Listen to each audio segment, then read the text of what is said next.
तो दोस्तों, एक और नया दिन और मैं बलदीप परमार हाज़िर हूँ एक नई कहानी, नया किस्सा लेकर। आज एक्चुअली मैंने आपके लिए एक नए किस्म का एपिसोड, एक कहानी सेलेक्ट करके रखी थी जो मैंने आपको सुनानी थी। लेकिन कल सपना दीदी का एपिसोड आने के बाद बहुत से लोगों का एक कॉमन कमेंट आया कि सपना के साथ इस किस्म की मौत की जानी उसकी, और जो लोग जिनको हम खबरी का नाम देते हैं वो लोग उसकी हेल्प कर रहे थे इतने लंबे समय से, उन लोगों ने उस मर्डर के बाद क्या किया। ये बहुत आपका जायज़ सवाल था। बहुत से लोगों ने ये सवाल किया कि उस बात को सपना के मर्डर के बाद उसको इंसाफ दिलवाने के लिए उसके दोस्तों ने क्या किया। बहुत वैलिड सवाल है। तो मैंने अपना वो जो एपिसोड आपके लिए आज के लिए सोच के रखा था वो मैंने रोक लिया, और कल रात से ही आपके कमेंट आने के बाद मैंने फिर अहमद भाई से कांटेक्ट किया। उन पुलिस वालों से बात की जो उस समय पे क्राइम ब्रांच में और नागपाड़ा पुलिस स्टेशन में काम कर चुके थे। कुछ लोगों से मुलाकात हुई, कुछ लोगों का पता नहीं चला, और यहाँ तक के जो तभी नागपाड़ा के सीनियर थे जिनका नाम मैंने करके एपिसोड में आपको बताया था, अनिल महाबोले, मैंने आज सुबह सुबह उनका नंबर ढूंढा, उनके पुराने दोस्तों को फ़ोन करके। मेरे पास जो उनका पुराना नंबर था वो इनवैलिड आ रहा था, मैं डायल कर रहा था कल रात से।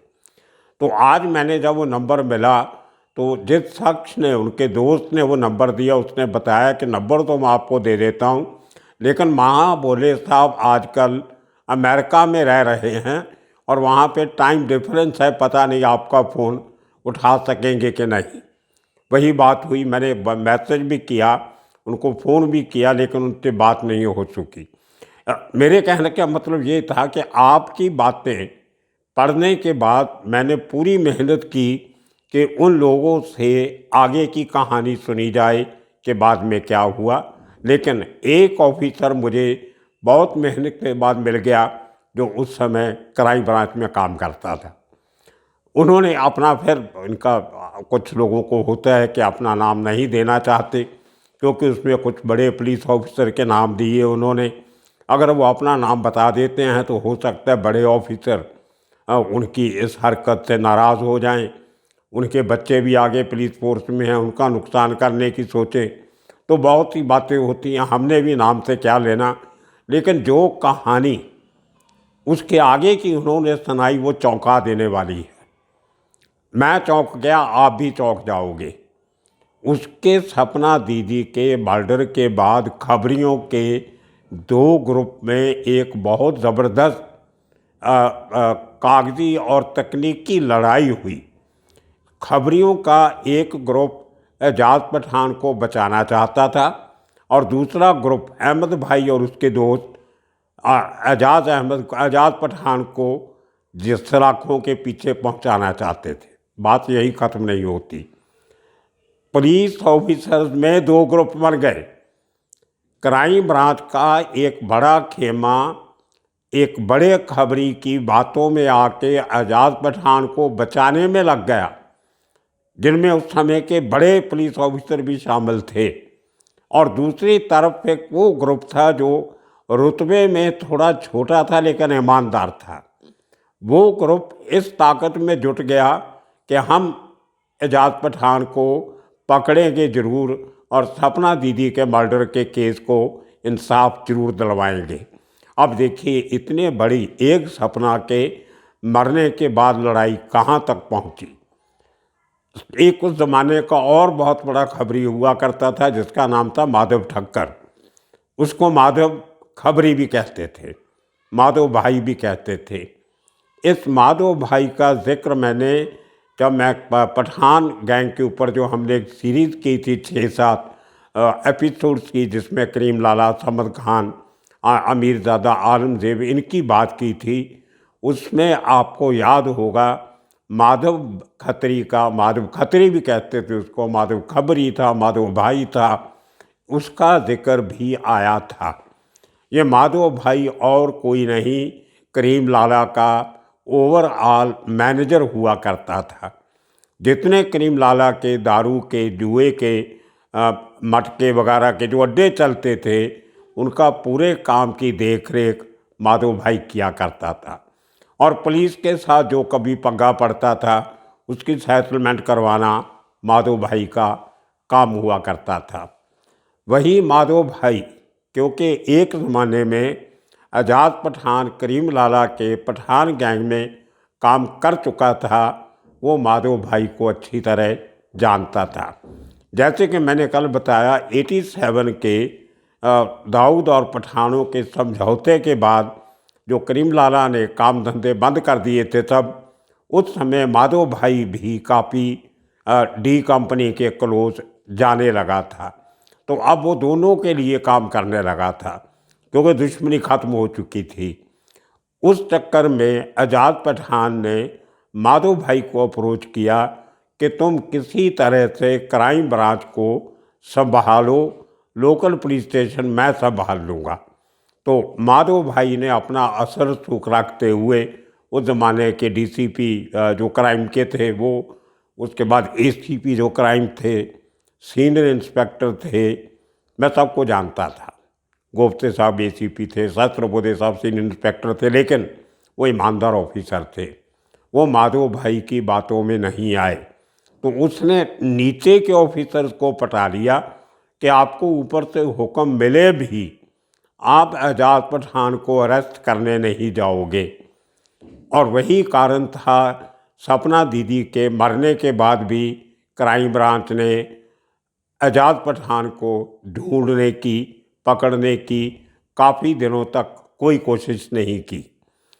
यहाँ तक कि जो एप्लीकेशंस अहमद भाई के कहने के बाद और शफी तूफ़ानी के कहने के बाद सपना दीदी ने जो पुलिस कमिश्नर को और जॉइंट कमिश्नर क्राइम को दी थी, उनको भी इधर उधर कर दिया गया। अब अहमद भाई और शफी तूफ़ानी के लिए ये इज्जत का सवाल बन गया कि सपना के मर्डर के दोषियों को सज़ा दिलवा के रहेंगे। तो ये दोनों लोग अपने और साथियों के साथ, जिन डीसीपी का नाम मैंने कल लिया था, सुधाकर अंबेडकर, उनको मिलने जाते हैं। सुधाकर अंबेडकर जोन 2 के डीसीपी थे, बहुत बढ़िया ऑफिसर थे, बहुत आला ऑफिसर थे, और नागपाड़ा उनके नीचे आता था, उनकी जुरिस्डिक्शन में। बहुत अच्छा काम किया उन्होंने जहाँ जहाँ भी उनकी पोस्टिंग रही। वहाँ के बाद वो जब वीके सराफ पुलिस कमिश्नर थे तो उनको डीसीपी हेडक्वार्टर भी लगवाया गया, काफ़ी साल वहाँ पे रहे, बहुत बढ़िया काम वहाँ भी किया। और उनकी एक और खूबी थी, उनके एक हाथ के 2 अंगूठे थे, तो टोटल उंगलियाँ हाथ की मिला के 6 बन जाती थी। वो जब आपसे हाथ मिलाते थे तो 2 अंगूठे वाला हाथ आपके सामने आता था, मुझे आज तक भी याद है। क्या तो सुधाकर अंबेडकर, उनको जब जाके बताया गया कि ये एक एप्लीकेशन आपको दी गई थी सपना दीदी की तरफ से कि आज़ाद पठान ने मुझे मारने की सुपारी ली है, और वो एप्लीकेशन आपके पास पड़ी होगी, आप देखिए, आपने कुछ काम भी किया होगा, अब उसका मर्डर हो गया है, लेकिन क्राइम ब्रांच आज़ाद पठान को पकड़ने में कोई गर्मजोशी नहीं दिखा रही है। तो जब सुधाकर अंबेडकर ने वो तहकीकात की, उन्हें वो अर्जी, तो ढूंढते ढूंढते पता चला कि वो अर्जी नागपाड़ा पुलिस स्टेशन गई थी, और वहाँ से उस टाइम के जो इंस्पेक्टर क्राइम थे उनको फॉरवर्ड की गई थी उसके ऊपर इंक्वायरी करने के लिए।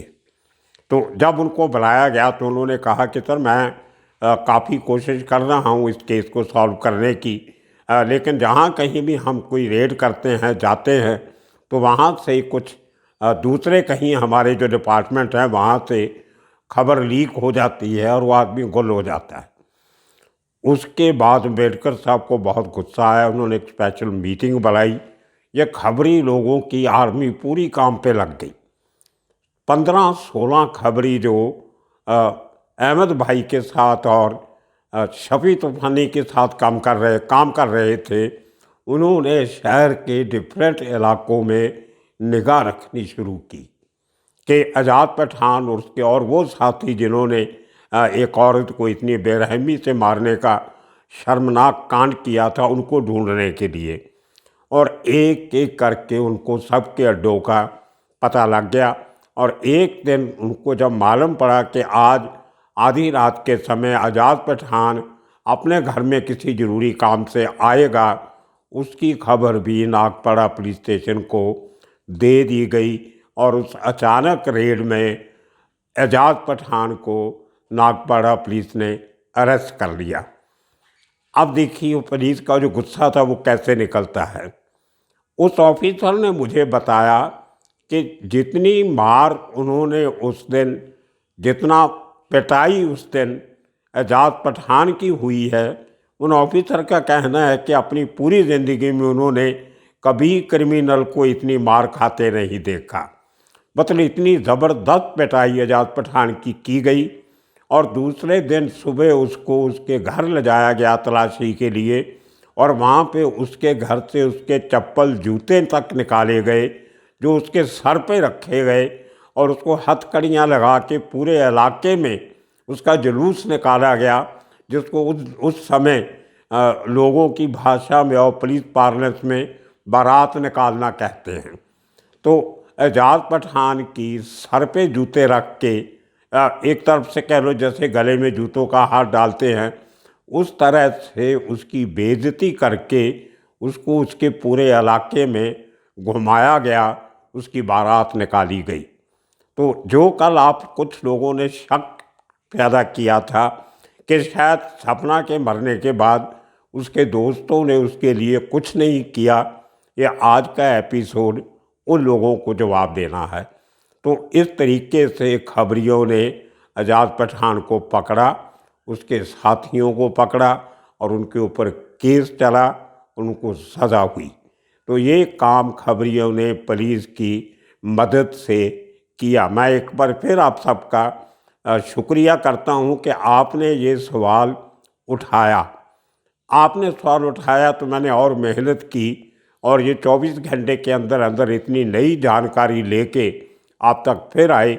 और मुझे लगता है कि इस चैप्टर के साथ सपना दीदी के कार्ड के जो मिसिंग लिंक थे, जो आज तक कहीं कभी सामने नहीं आए, वो शायद आज काफ़ी हद तक सामने आ गए होंगे। तो ज़ोन 2 के डीसीपी और उनकी टीम, जिसके हेड अनिल महाबोले थे, उन्होंने जो काम किया उससे एक बात जो बहुत साफ उभर के सामने आती है, वो ये है कि अगर पुलिस कुछ करने पे आ जाए तो कर सकती है, नहीं करना है तो क्राइम ब्रांच की तरह नज़रें छुपा के चुप करके बैठ सकते थे। एक दूसरा जो एंगल सबसे बड़ा इस स्टोरी में हमें समझने को, सीखने को मिलता है, वो है खबरी लोगों की पुलिस की इन्वेस्टिगेशन में जो उसकी इम्पोर्टेंस है। उसकी पुलिस के पास इतने सोर्सेज नहीं होते, इतनी मैन पावर नहीं होती। उस ज़माने में तो बहुत कम थी, आजकल तो फिर भी बहुत कुछ हो गया है। तभी जब मोबाइल सर्वेलेंस नहीं थी, टेक्निकल इंटेलिजेंस का, इन्वेस्टिगेशन का कोई नामो निशान नहीं था, हर एक जगह से दूसरी जगह पहुंचने के साधन लिमिटेड थे। उस ज़माने में जब पुलिस वाले कई इलाकों में पैदल जाना पड़ता था, उनको इतना भत्ता नहीं मिलता था कि वो साइकिल मोटरसाइकिल पे जा सके, लोकल बसों में ट्रैवल करके टैक्सी भी नहीं अफोर्ड कर सकते थे। उस ज़माने में अगर इतने बड़े बड़े केसेस पुलिस डिपार्टमेंट ने, ख़ास तौर पे क्राइम ब्रांच ने मुंबई की सॉल्व किए, तो उसमें बहुत बड़ा कंट्रीब्यूशन, योगदान इन खबरी लोगों का होता था। तो खबरी लोगों को उसके बेनिफिट में ये मिलता था कि उनके जो छोटे मोटे धंधे अपना वो एक फ्रंट बना के जो चलाते थे, जैसे कुछ खबरियों ने मोटर स्पेयर पार्ट्स वगैरह की दुकान खोल के रखी हुई थी, किसी खबरी ने टिकटिंग का काम शुरू किया होता, ट्रैवलिंग एजेंट का दफ्तर बना के बैठे थे। एक खबरी ने तो मोटर ट्रेनिंग स्कूल भी खोला हुआ था जहाँ पे गाड़ी चलानी सिखाता था। एक खबरी ने मछली का बिजनेस था कि 2-3 बोट थी उसके पास, फिशिंग बोट, मछली पकड़ने का समुद्र में काम करता था।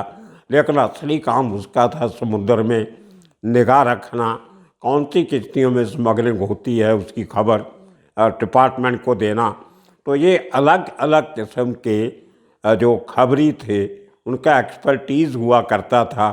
कोई इनकम टैक्स डिपार्टमेंट के खबरी भी थे, जो बड़े बड़े लोगों की जो बेनामी प्रॉपर्टी बनती थी उसका पूरा काला चिट्ठा तैयार करके इनकम टैक्स को देते थे और वो रेड के बाद उनको इनाम मिलता था। तो इस तरीके से इस केस में, सपना दीदी के केस में, जितना बड़ा अहम रोल खबरियों ने मिलके निभाया उतना शायद इसके पहले या बाद में किसी और केस में नहीं निभाया। एक 1993 का बॉम्ब ब्लास्ट केस छोड़ के 93 के बॉम्ब ब्लास्ट में भी मैक्सिमम लैंडिंग एजेंट जो महाराष्ट्र कोस्ट से पकड़े गए, कोंकण बेल्ट से पकड़े गए, उनमें से ज़्यादा लोगों को पकड़ने में खबरी लोगों ने ही कस्टम की और पुलिस की मदद की थी। तो ये कहानी थी सपना दीदी की, ये कहानी थी अहमद भाई जैसे खबरियों की। आने वाले दिनों में और किस्से कहानियाँ लेके फिर हाजिर हो गए। तब तक के लिए आप सबका शुक्रिया, धन्यवाद।